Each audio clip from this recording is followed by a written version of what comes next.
Let's no, let's just finish the interview and then we'll finish the. Oh yeah. I had a bronze player on my team, and we had it was a valuable asset in our play. Overall, the teams are extremely close, and yeah, and like I was saying in the beginning, somewhere in the middle of the game, some people that are bronze are not bad players. They're just not experienced players, and they lack the knowledge to go further. They lack the decision making to go further, and when you put them with platinums, they sometimes shine very, very well. So let's see. Let's call patience right here, and we're gonna have to put it like this because I don't have speakers. Sure. What's up? Hey man, can you hear us?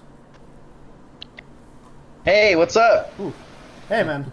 So how was the game? This was a really, really fun set. I'm not gonna lie. It was a very, very fun set. Both I'm guessing to play and to cast. It was really fun to watch. Oh yeah, it was ridiculously fun. So what? It was we're glad actually to hear that. it was like it was interesting. I don't know.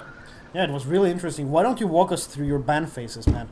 That's something that. Whoops, shit. That's something that I really found interesting. Game one, the reason we lost is literally because of our pick and ban phase. Because in the first game, I wasn't first pick because usually we figure out bans, we ban out people. But in this set, it was like, okay, so we're gonna have Sejuani first pick, and we'll be all right. And then he banned out Orianna, Maokai, Kalista. No idea where the Maokai ban came from. Kalista ban was pretty basic, and then there was the Orianna ban, which Deadly Loud actually played Orianna really, really well, but he didn't play Orianna that game, obviously. But we honestly just fell off really hard. They got a really, really early lead, very, very and then Jinx just snowballed, and we just lost, and that was simple enough. Second game, it was actually. I was like, let me ban, please. So they let me ban, and I just banned out. I banned out for Fallen Troops. For Fallen Troops, he plays these 380 carries. I told him after the first game, I was like, these 380 carries need to be banned.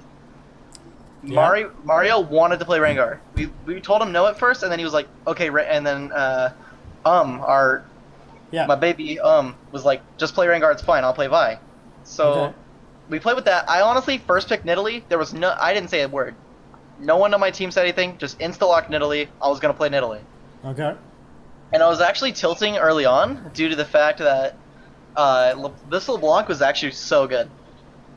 I can't commend her enough. She was really, really good. Yeah, yeah. You were playing against Deadly Loud, right? Yeah. Oh yeah. Deadly Loud was very, very good in LeBlanc. This player had some skills, Yeah. and Yeah. LeBlanc, gosh, man, bursting down the net in one combo and it's over. That was pretty sick. Yeah, and amazingly, you guys managed to come back in game two. That was an amazing comeback. Oh Yeah, it was actually like our morale wasn't really affected that much. It was kind of like at first it was like, wow, we're falling really behind, and then we had a couple good team fights where now we're like 6-8. Now we're and then it just caught up to the point where Rengar was snowballing, and Draven got his damage that he needed, and was super tanky, and he could just ult LeBlanc.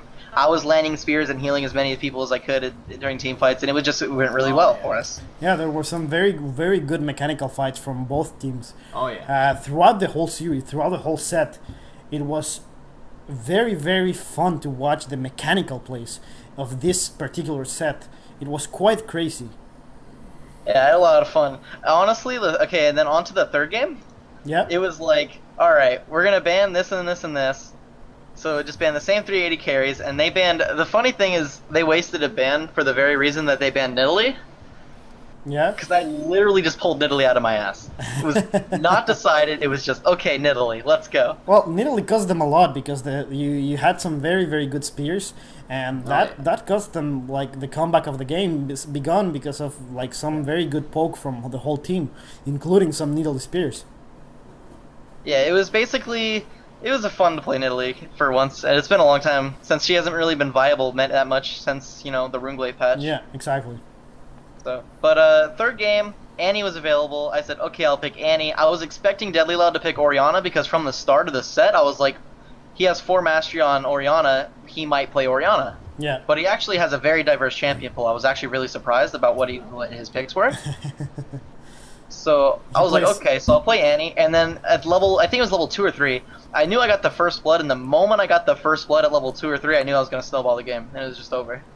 Yeah, well, last game was very like you said, it was a snowball game, but even then, like the red team didn't play bad at all. The blue team didn't play bad at all. It was like very good plays by both teams that led to a snowball, and that Yeah. I think that was the how can I say that that was the current of all games. It was like very good plays by both teams.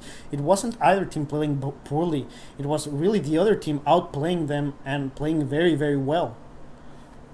Yeah, props to them. Honestly, I think if we didn't, because Gatsu had to go. And I think if we would have kept Gatsu for the rest of the set, we probably would have won 0-2 and lost. Maybe, I don't because, know. Because first game of set, we ran Magic Sam on jungle. Wait, and I'm not gonna you're spoil saying that this. if Gotsu had stayed, you guys would have lost 0-2? That is correct. Oh, okay. Because he was tilting on top of it. Oh, okay. Because our original plan for the first pick in ban phase was we were going to run more of a hard engage comp like Sejuani, Alistar, Yasuo, Sivir, Gnar, and we were just going to run that. But at very last second, he trolled and went Lucian, Okay. and then we just lost hardcore. But he played so. really well in the first matches that you played this morning. Yeah, the first set when we played around 3 p.m. was very fun to play. I'm glad I actually got matched up with, paired up with these fine people. They're very good. I had a Cool, good man. time. Thank you very much, man. Well, thank you for playing. Well, My actually, pleasure. we Dude, hope. can't wait till next weekend. Thanks. Oh yeah, we hope Yeah, that we you guys will add each other's and that you've met these fine players, like you say. Yeah, maybe. And you'll be able to do further games, maybe do a rank game with the people that you had the most fun to play with. Because when you go in a game, what's most important is actually to go ahead and have fun. Yeah, and maybe That's the main goal. maybe next time that you guys play, you guys will have a couple of games under the belt, a couple Yeah. of games as a team Yeah. under the belt, and then it's gonna like the whole chemistry of the team is gonna show. But to be honest, it was really amazing how well everyone played in this tournament. Oh, yeah. Given the Oh, fact yeah. that you guys had never played with each other before. That was impressive. There was a lot of good communication. There was a lot of I didn't see any big communication mistakes. There were like little mistakes, like okay, they tried to gank and the gank didn't go as planned, but there weren't any big communication mistakes. And I was really surprised by that from like 5 teams of people that have never played before together, and no big mistakes of communication. It was pretty damn amazing. That was actually, yeah, that was my biggest surprise actually, because the Arcom specifically on Archer's voice was like really calm. There wasn't a whole lot. The only time we ever had like frustration was like, I think it was the first game of first set. We had a little bit of frustration, but overall it was all, happy laughs, cheers, and blah blah blah this. And then our defeat in the third set of the day was basically a lot of frustration and yelling, and we're not being toxic towards each other, just our own frustration. Yeah, no, definitely. That's something that happens with the game. It's a game that requires you to invest yourself a lot to become good, and the champions, to put in the time to learn the champions. It's normal that eventually you'll get frustrated if your champion is not, you're not playing the champion to the best of your potential. It's a competitive game, and It's a fun game to It's- watch, but Oh, it's yeah. it can be really frustrating. no, yeah, totally. Anyway, man, thank you very much for these interviews. They have been really fun, and I'm looking forward for your plays next week. Thanks, Head, for having me. Can't wait to play. Cool. Have a good night, man. Take it easy. You too. Have a good night. Bye. Thanks. Bye bye. Okay, guys, so that was Patience Updates, who had very